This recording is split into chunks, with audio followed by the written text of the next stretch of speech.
Arnold Cuba had run from everything his entire life, but when he saw a kidnapped mother's face in a van window at a desert gas station, he did the unthinkable. He disabled his own motorcycle, trapped himself at the scene, and called the police.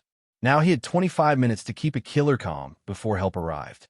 No weapon, no training, no escape, just a man who finally decided to stand his ground. If you believe in kindness, second chances, and unseen connections that change lives, please like this video, comment your thoughts, and where you're watching from. Share it with someone who needs it to stay motivated, and subscribe to our channel, Kindness Arena. Your support keeps these powerful, true stories alive. The Harley's engine roared like thunder as Arnold Cuba leaned into the curve, the desert highway stretching endlessly before him. At 53, with silver threading through his beard and leather worn soft as butter, he'd ridden these Nevada backroads for 30 years. But today, something felt differently wrong. The oppressive July heat shimmered off the asphalt at 3:47 p.m. when Arnold first noticed the white van at the sundown gas station, a forgotten outpost 20 miles from anything resembling civilization. He was just planning a quick fuel stop, nothing more. Then he saw her face. It was pressed against the van's tinted rear window for barely 3 seconds. A woman, pale and terrified. Her mouth formed words he couldn't hear. But Arnold Cuba never forgot a face, and this one had been plastered across every news station for 10 days. Sarah Martinez, age 32, missing since July 8th. Last seen leaving her waitressing shift in Las Vegas. Single mother of 2 daughters, ages 6 and 8. Arnold's blood turned to ice as the van door slid open. A man climbed out, tall, wiry, with dead eyes that swept the gas station like a predator scanning for threats. He didn't look at Arnold. Not yet. But Arnold knew. If he left, Sarah Martinez would die. If he stayed and did nothing, she would die. If he confronted the man directly, they might both die. He had one chance. One impossible choice and no room for error. Arnold's mind raced as his Harley rolled to a stop at pump 3, exactly 2 pumps away from the white van. His hand trembled slightly as he cut the engine. Think, goddammit. The kidnapper was walking toward the station's convenience store, a grimy building with bars on the windows. Arnold had maybe 90 seconds before he returned. The phone in his leather jacket felt like it weighed 100 pounds. He'd spent 20 years as a long-haul trucker before retiring to ride full-time. He'd seen things, dark things on dark roads, but he'd never been trained for this. Never been a hero. Hell, his ex-wife used to say he couldn't even commit to showing up for Christmas dinner on time. But Sarah Martinez's daughters would be planning a funeral if he rode away. Arnold's weathered hands moved with practiced deception. He dismounted, popped open his saddlebag, and pulled out his toolkit. Then, as casually as if he'd done it 1,000 times, he did something no biker would ever do intentionally. He disconnected his spark plug wire. The Harley was now genuinely dead. No quick getaway. No running. He just trapped himself. What the hell am I doing? The kidnapper emerged from the store carrying a case of water and beef jerky. His eyes cold, calculating locked onto Arnold. Watching, assessing. Arnold didn't look up. He made a show of fiddling with his engine, cursing under his breath loud enough to be heard. Come on, you piece of shit. From his peripheral vision, Arnold saw the man hesitate, then continue toward the van. 70 feet away. 60. Arnold's fingers found his phone. He angled his body so his leather vest blocked the view, hunched over his bike like a man absorbed in mechanical frustration. His thumb dialed 911. 50 feet. 40. 911, what's your emergency? Arnold kept his voice low, disguising it as muttered complaints about his motorcycle. Sundown Station, Highway 318, white Chevy van plates. He squinted, memorizing Nevada plates, Adam Romeo 7392. Sarah Martinez inside. Kidnapper. Male. 6'2", 170, brown and brown. Armed. Assume he is dangerous. Sir, can you repeat? 10 days missing. It's her. Van's at pump 1. I'm stuck here, bike's down. Send everything. Now. The kidnapper had stopped. He was staring directly at Arnold now. 30 feet. How long until units arrive? Arnold whispered, his heart hammering against his ribs. The closest unit is Nevada Highway Patrol, approximately 18 minutes out. Deputies 25 minutes. An eternity. The kidnapper started walking toward Arnold. Trouble? The man's voice was flat, empty, like a recording of someone pretending to be human. Arnold looked up, wiped imaginary grease on his jeans, and forced a frustrated smile. Every instinct screamed at him to look at the van, to check on Sarah, but he kept his eyes on the stranger. "She's dead," Arnold said, patting his Harley's gas tank. "Won't turn over. Spark plug maybe, or the ignition coil's shot. Classic Harley bullshit." The man's dead eyes didn't blink. "That's unfortunate." Silence stretched between them like a razor wire. Arnold could feel the weight of the moment. This stranger deciding whether Arnold was a problem that needed solving. "You don't happen to know anything about bikes?" Arnold ventured, his voice carrying just the right amount of desperate hope. He needed this man engaged, distracted, present. "No." The word fell like a stone. The kidnapper turned to leave. Panic flashed through Arnold's chest. If this man got back in that van, he might drive away before the police arrived. Or worse, he might realize someone had seen something and make a fatal decision right here, right now.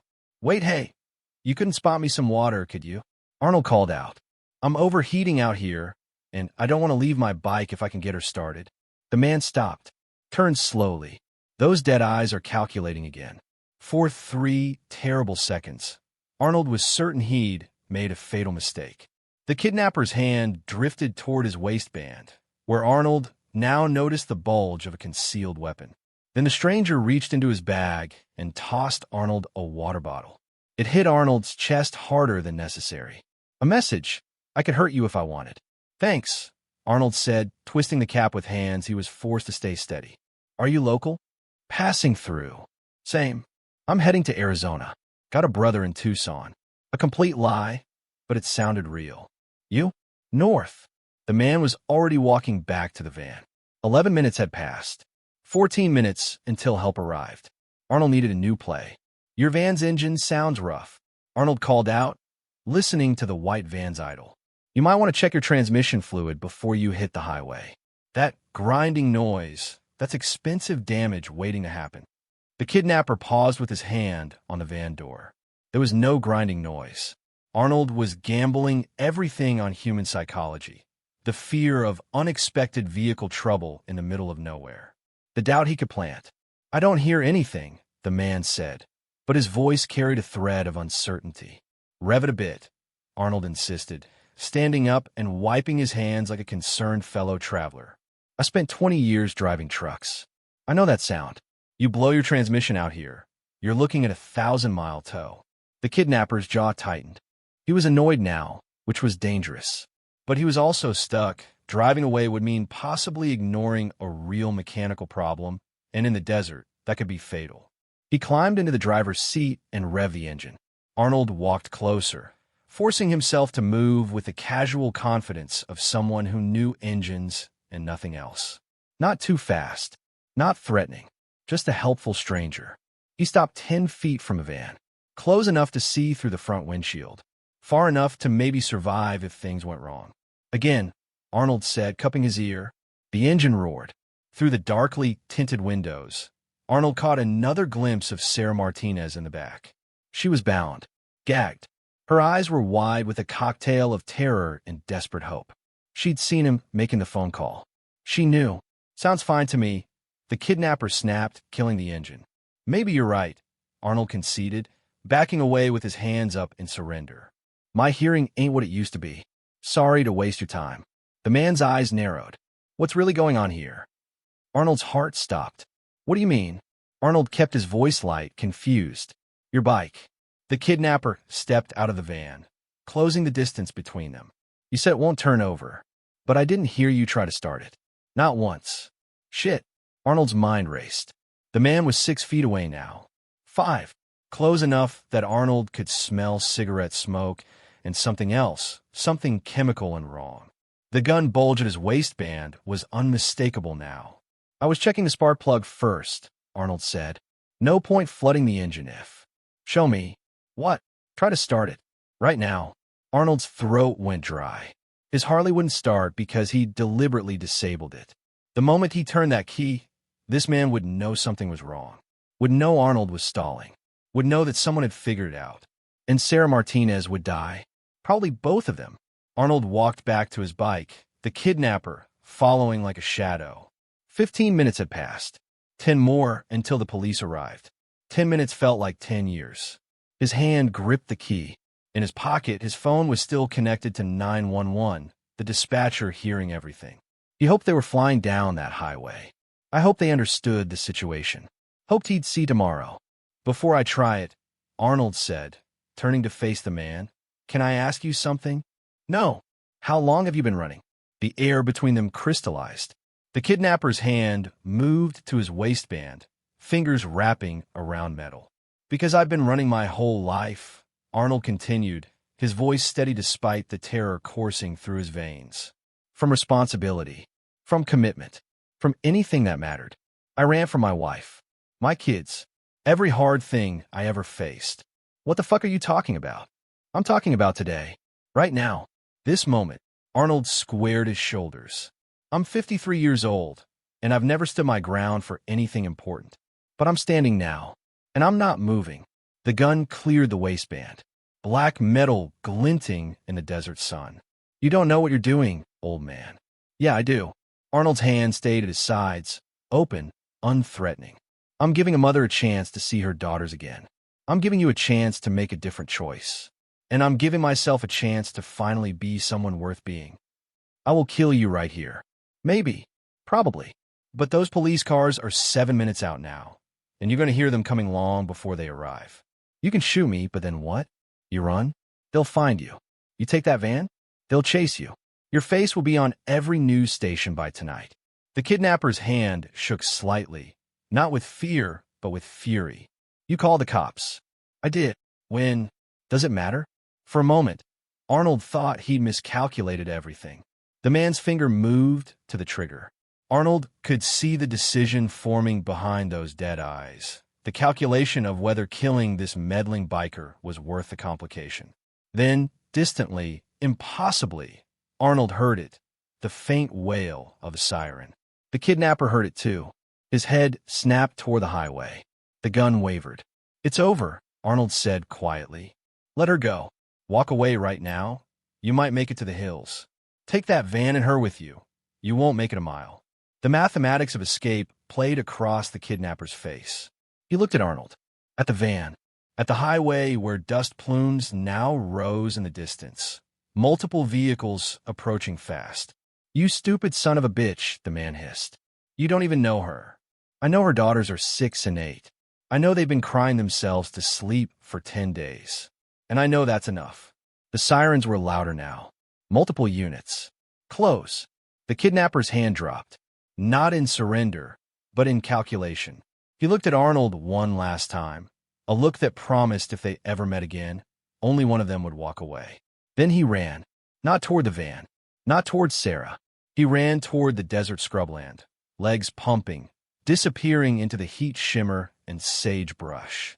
Arnold waited until he was 50 yards gone, then ran to the van. Sarah Martinez." Arnold yanked at the van's sliding door. "Locked. Hold on." He grabbed his tire iron from his saddlebag and smashed the window. Safety glass exploded inward. Arnold reached through and unlocked the door.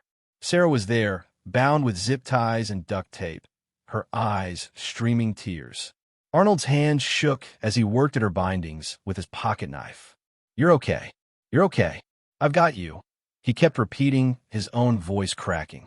"Your girls, Emma and Sophia, they're okay, and they're waiting for you." The tape came free from her mouth. Sarah gasped, sobbed, words tumbling out in a broken stream. He said he was the desert. Not anymore. Not today. Arnold cut the last zip tie. "You're going home." 3 Nevada Highway Patrol vehicles screamed into the gas station parking lot, followed by 2 Sheriff's Department cruisers. Officers poured out, weapons drawn, shouting commands. Arnold stepped back, hands raised. "She's here. Sarah Martinez is here." The suspect ran east into the desert, approximately 2 minutes ago, on foot, armed with a handgun. Officers surrounded them. Paramedics appeared. Arnold found himself being pulled away as they attended to Sarah, checking vitals, offering water, speaking in calm, professional tones. A senior officer, Sergeant Hayes according to his nameplate, approached Arnold. "You're the one who called it in?" "Yes, sir." "You got a good look at the suspect?" "I got a perfect look, and I can identify him." Hayes studied Arnold for a long moment. "You know you could have been killed." "Yeah. What you did was incredibly brave. Or incredibly stupid."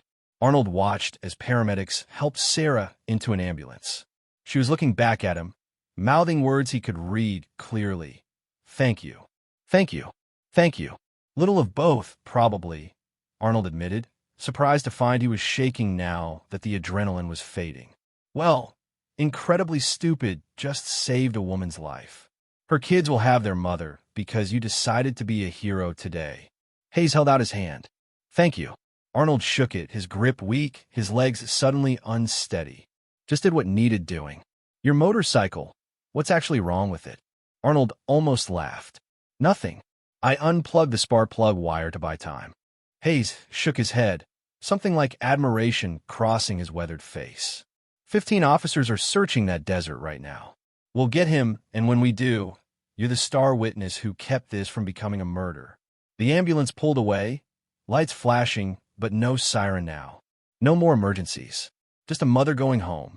Arnold sat down on the gas station curb, his legs finally giving out, and put his head in his hands. 3 hours later, as the sun painted the desert orange and gold, Arnold finally reconnected his spark plug wire. The Harley roared to life on the first try.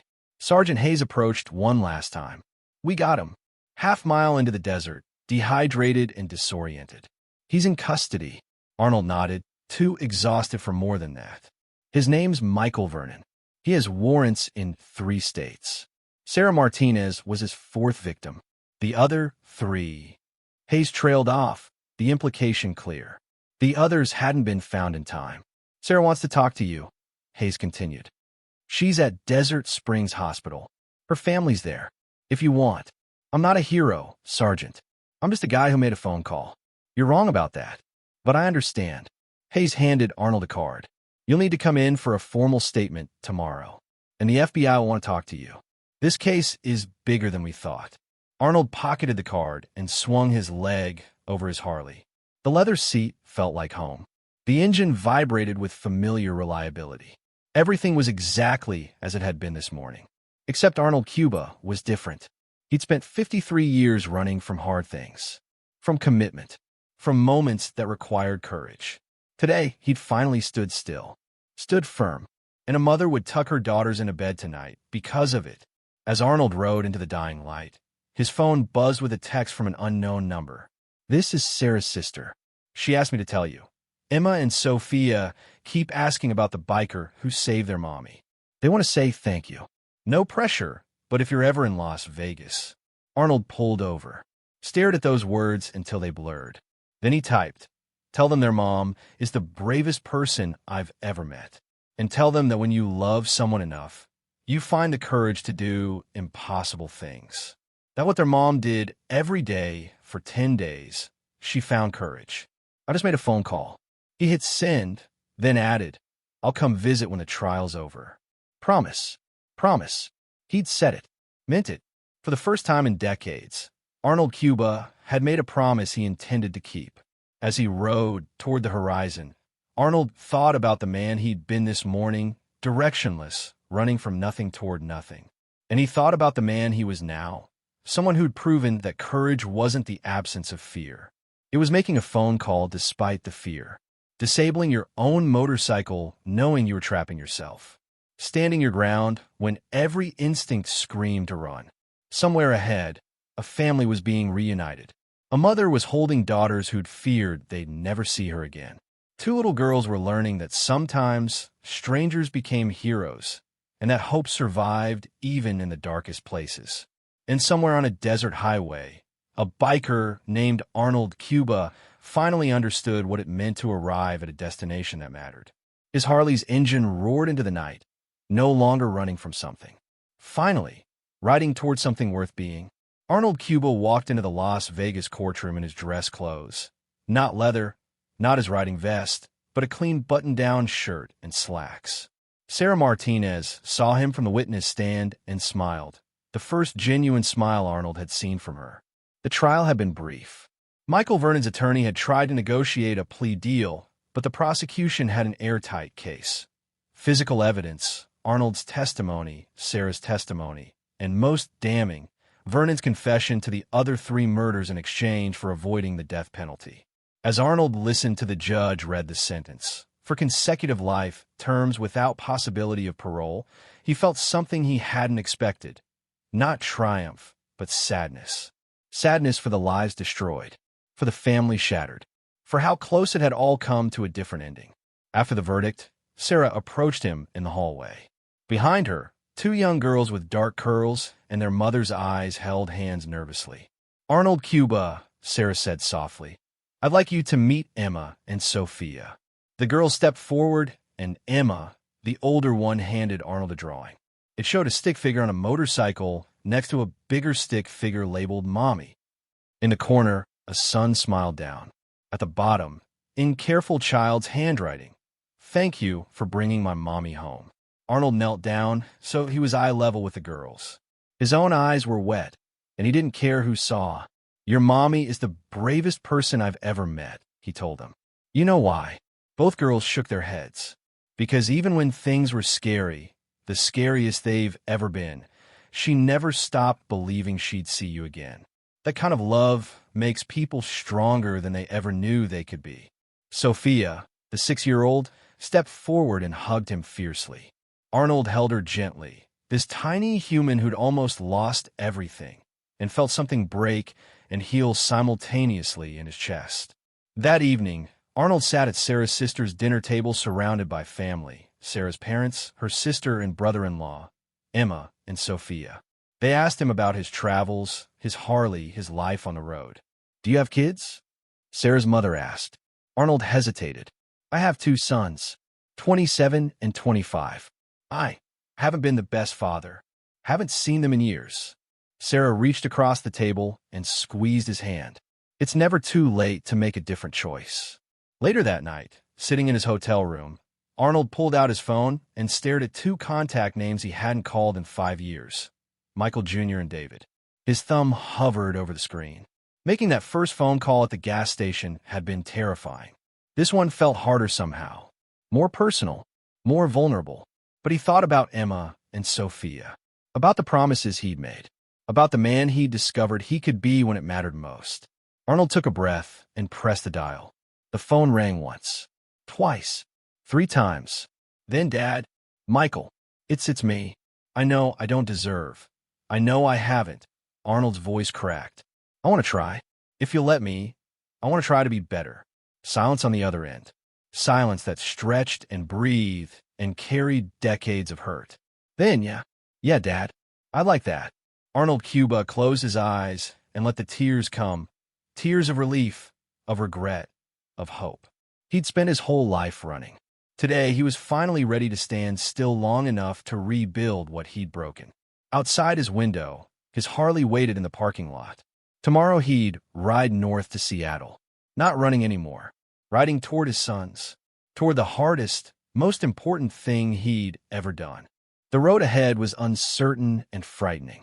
Full of conversations that would be painful and years that would need mending. But Arnold Cuba had learned something at that gas station 6 months ago. The most important journeys aren't measured in miles. They're measured in moments when you choose courage over comfort, connection over escape, and love over fear. His engine would roar tomorrow morning. But tonight, Arnold Cuba finally arrived at the destination that mattered most. Home, not a place, but a choice to stop running and start showing up. For the people who needed him. For the man he was meant to be. If this story touched your heart, if it reminded you that kindness is never wasted, and that even broken path can lead to the beautiful places and change of lives, please like this video, share it with someone who needs a little hope today, and subscribe to Kindness Arena, because your support keeps stories like this alive and spreading. Tell us in the comment what you would have done differently if you were at the gas station. Or has a stranger's kindness ever changed your life in ways you didn't expect? We'd love to hear your story.